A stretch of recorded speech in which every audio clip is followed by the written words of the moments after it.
ভিডিওটা আপনাদের সবাইকে জানাই অনেক অনেক স্বাগত। আপনারা কিন্তু নদীর ভিডিও দেখতে ভীষণ ভালোবাসেন, তাই আমি আবারও চলে এসেছি নদীতে। আজকে আমি আপনাদেরকে শেয়ার করব যে সুন্দরবনের নদীতে কীভাবে পিল মাছ ধরা হয়। এই পিল মাছগুলো কিন্তু পাইকারি আসে, পাইকারি নিয়ে যায়, নিয়ে গিয়ে বড় বড় ফিশারি থাকে তার মধ্যে ছেড়ে দেয়। সেখানে আবার বাগদা হয়, বাগদা হলে আমরা তখন সবাই খাই। বড় বড় বাগদা, চিংড়ি, মোচা চিংড়ি। তো কীভাবে ধরা হয় আপনাদের সঙ্গে সেই ভিডিওটি শেয়ার করবো। আপনারা শুধু ভিডিওটি প্রথম থেকে শেষ পর্যন্ত দেখতে থাকুন। মাছ ধরে বাড়িতে গিয়ে থাকবে রান্না বান্না।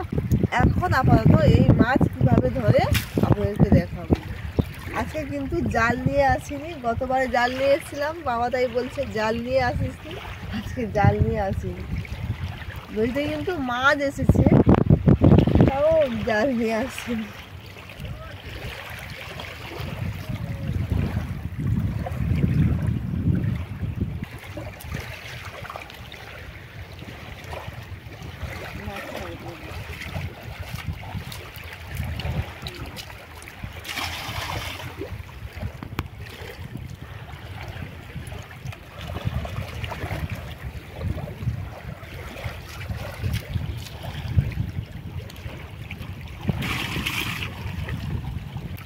সুন্দরবনে কিন্তু বেশিরভাগ মানুষ জীবিকা নির্ভর করে পুরো এই নদীর ওপরে। কেউ বাগদা ধরে, কেউ কাঁকড়া, মাছ, বিভিন্ন রকমভাবে জীবিকা নির্ভর করে।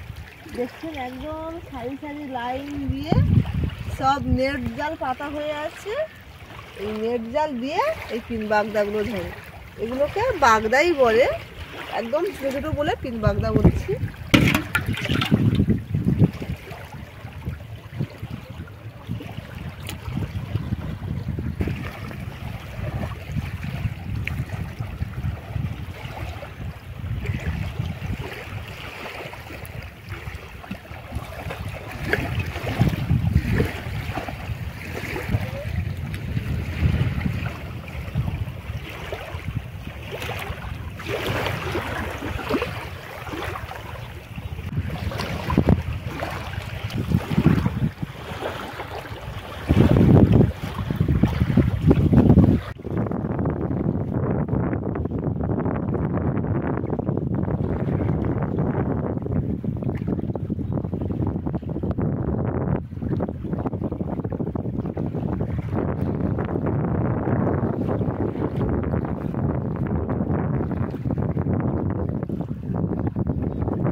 এইগুলোকে কিন্তু পিন বাগদা বলে, একদম ছোটো ছোটো।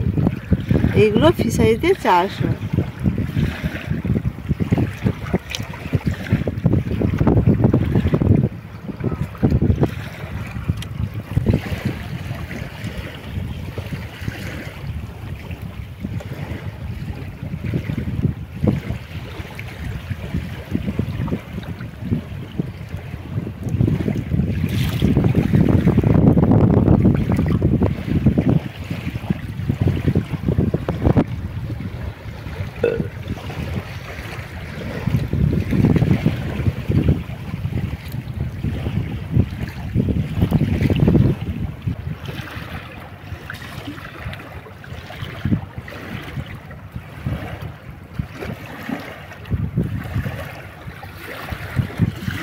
এগুলো কিন্তু সব এইভাবে এক পিস করে বেছে তারপরে পাইকারিকে দিতে হয়।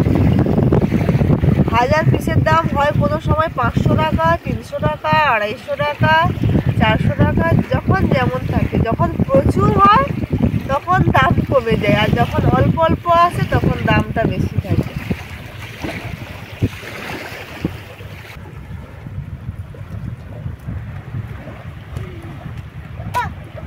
কি বাবু এত ফাঁকা,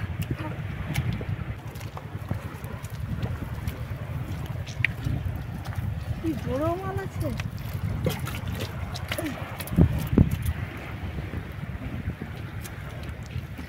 কাঁকড়া দেখুন,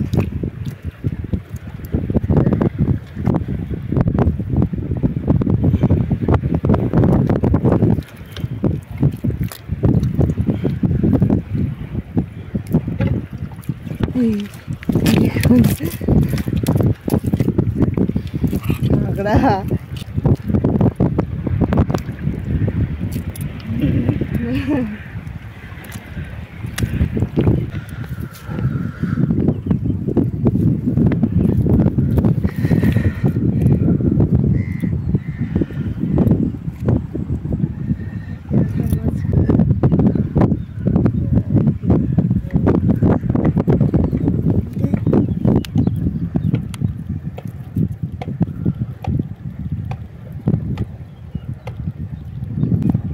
কাঁকড়াটা টাইট হবে, মানে চরের কাঁকড়া তো টাইট হয়।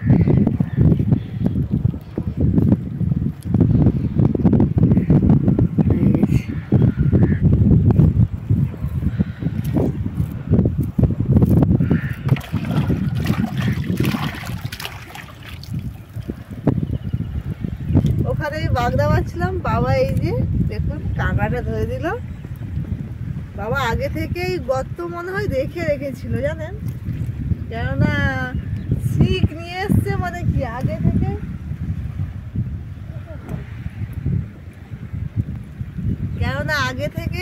শিক নিয়ে এসছে, মানে গর্ত দেখে রাখছে। আর আমাকে বলছে দেখ ওই চরে চরে গর্ত আছে নাকি। দেখুন কাঁকড়াটা কিন্তু বেশ বড় আছে, আমি ভাবছিলাম ছোট ছোট কাঁকড়া, তবে কাঁকড়াটা পুরুষ কাঁকড়া, টাইট আছে, ভার আছে ভালো। দেখুন যাই হোক, ভাবছিলাম যে নদী থেকে মিন ধরে নিয়ে গিয়ে যাই হোক একটা রান্না করব। কাঁকড়া পড়েছে এখন, কাঁকড়া দিয়েই রান্নাটা করব। এই একটা কাঁকড়া দিয়ে দারুণ একটি রেসিপি বানাবো। এই যে মানে বসন্তকালে এই রেসিপিটা খেতে বেশি ভালো লাগে। আমার যখন দাদু ছিল তখন এই রেসিপিটা ভীষণ পছন্দ করতো। তো কী রেসিপি আমি একদম রান্নাঘরে গিয়ে বলবো, আপনারা শুধু দেখতে থাকুন।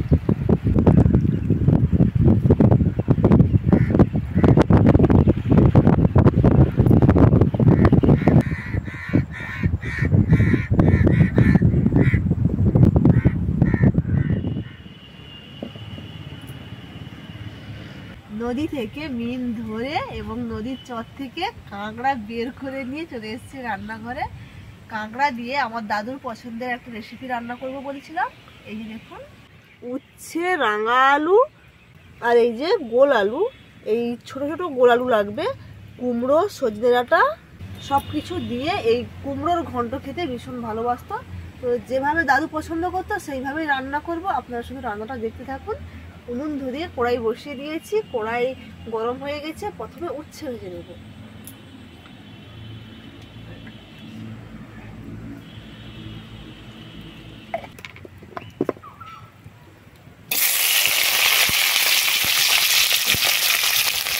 লবণ,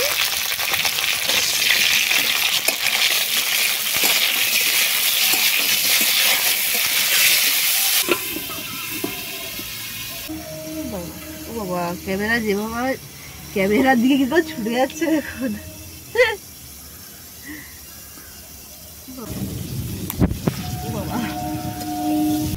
সকালে যখন নদীতে গেছিলাম তখন কিন্তু ওয়েদারটা বেশ ভালোই ছিল, আর এখন দেখুন মেঘ ডাকছে গুড় গুড় করে, ভীষণ মেঘ সেজেছে। একটু পরিষ্কার হয়ে গেছে, একটু আগে আরো বেশি কালো হয়েছিল মেঘ। বসন্তের সময় বৃষ্টি খুব খারাপ না, আবার খুব ভালোও নয়। শীতের পোশাক আশাক সব গুছিয়ে দেওয়া হয়েছে, আবার বের করতে হবে।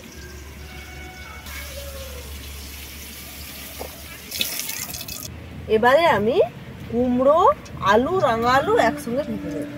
কুমড়োটার কালার দেখুন। এই কুমড়োটা কিন্তু বাজারের কেনা কুমড়ো, ভীষণ মিষ্টি, ভীষণ। চিনি লাগবে না কুমড়ো তরকারিতে। কুমড়োটা আমি কিনে নিয়ে এসেছি।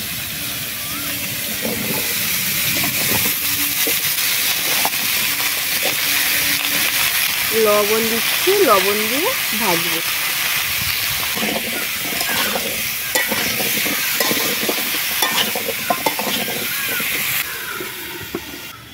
ওদিকে কুমড়ো এবং 2 রকম আলু ভাজা হতে হতে এদিকে আমি কাঁকড়া ভেজে নেব।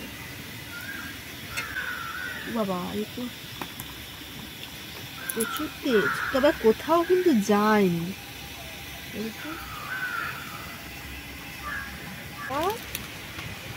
ও বাবা, দাঁড়া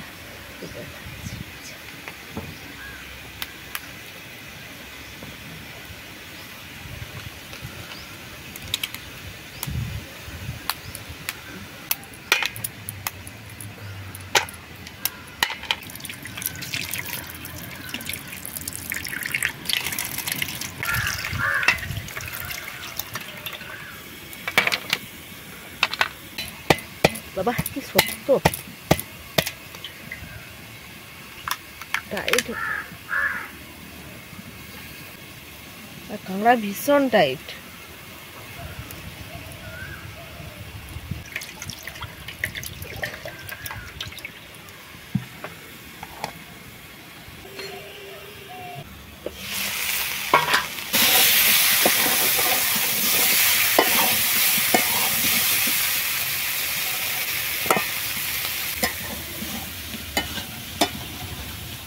আলু এবং কুমড়ো হালকা করে ভেজে নিয়েছি, এবার ঢেলে দেব।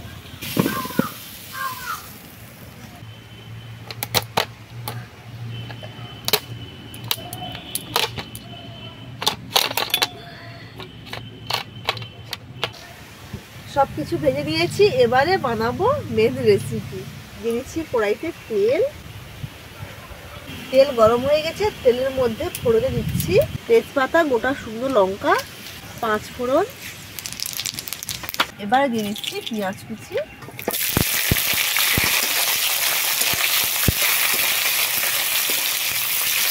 সজনে ডাঁটা।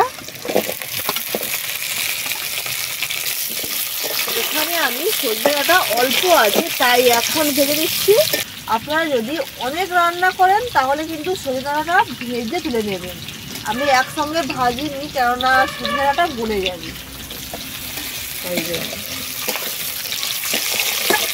এবারে দিচ্ছি আদা বাটা, লঙ্কা গুঁড়ো, হলুদ গুঁড়ো,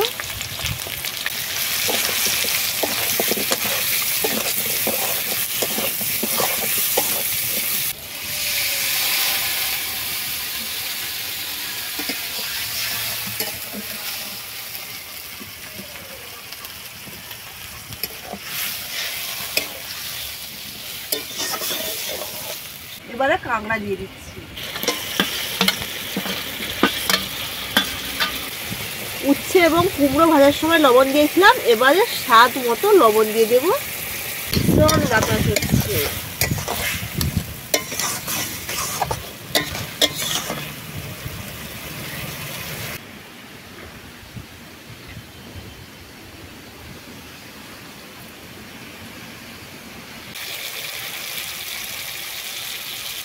সব কিছু কষানো হয়ে গেছে, তেল ছেড়ে গেছে, এবারে ভেজে রাখা সমস্ত সবজিগুলো দিয়ে দিচ্ছি।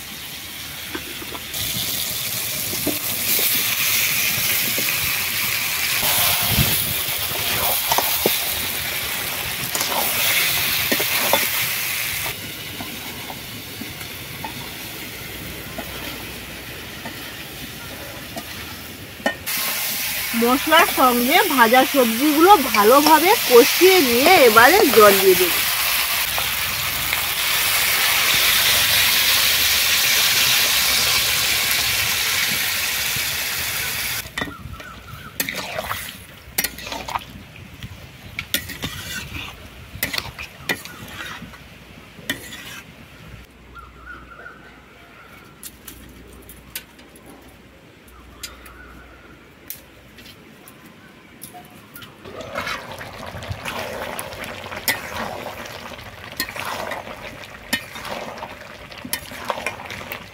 সবার শেষে দিয়ে দিচ্ছি জিরে বাটা। জিরে বাটা দিয়ে একটু ভালোভাবে ফুটিয়ে নিয়ে নামিয়ে নেব।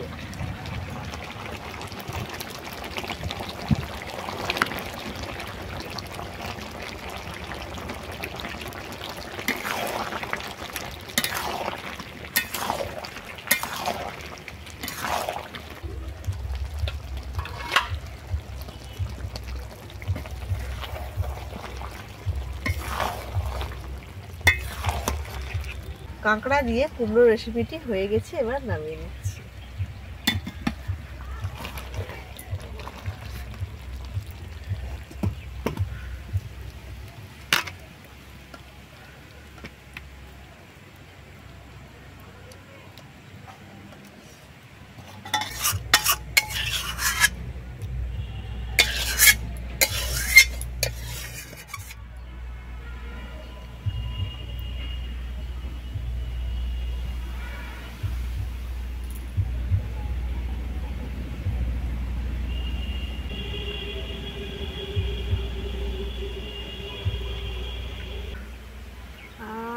কি দারুণ গন্ধ! আমি কাঁকড়া দিয়ে বানিয়েছি, আপনারা চাইলে মাছের মাথা কিংবা বড় বড় চিংড়ি দিয়ে বানাবেন, দারুণ লাগবে, দারুণ। আমার দাদু ভীষণ পছন্দ করতো, পুকুরে কাতলা মাছ পোনা মাছের মাথা দিয়ে বানাতো, দারুণ লাগতো খেতে। আর বসন্তের সময় সত্যি বলছি এই রেসিপিটি বেশি ভালো লাগে, বেশি। আজকের এই রেসিপিটি আপনাদের কেমন লাগলো অবশ্যই জানাবেন। আমি কিন্তু এক কথাই বলছি, বাড়িতে এইভাবে বানিয়ে খাবেন মিষ্টি কুমড়ো দিয়ে, দারুণ দারুণ লাগে। আপনারা অনেকেই কমেন্ট করছেন যে এত দেরি করে ভিডিও আসছে কেন, তো অনেকবারই বলেছি আপনাদেরকে যে সময় করতে পারছিলাম না, তাই জন্যে এখন কিন্তু দুটো করে ভিডিও দেওয়ার চেষ্টা করব। আর একজন বন্ধু বারবার কমেন্ট করছেন আপনি যে নদীতে শাড়ি কিভাবে কাছা দিয়ে পরে মানে ভিডিও করতে। আমাদের এদিকে ওইভাবে কেউ কাপড় পরে না, কেউ পরে না, আর আমিও পরতে পারবো না। আপনি অনেকবার কমেন্ট করেছেন, আমি রিপ্লাই দিয়েছি, তা বাদেও আপনি বারবার একই কমেন্ট করেছেন। তো প্লিজ আর কমেন্ট করবেন না। আমাদের এদিকটায় ওইভাবে শাড়ি কেউ পরে না, কেউ পরে না। যেভাবে আমি শাড়ি পরে থাকি এইভাবেই শাড়ি সবাই পরে থাকে, আরও পরে থাকে আট পরে কাপড় অনেক রকম, তো ওইভাবে শাড়ি কেউ কোনোদিন পরে না। তো ভালো থাকবেন আর এইভাবে কমেন্ট করবেন না। নেক্সট ভিডিওতে দেখা হচ্ছে, বাড়িতে গিয়ে সবাই একসঙ্গে খাবো। অনেকটা কিন্তু বেলা হয়ে গেছে, 2:30 বেজে গেছে। রিয়া বাড়ি আসলে সবাই একসঙ্গে খাবো।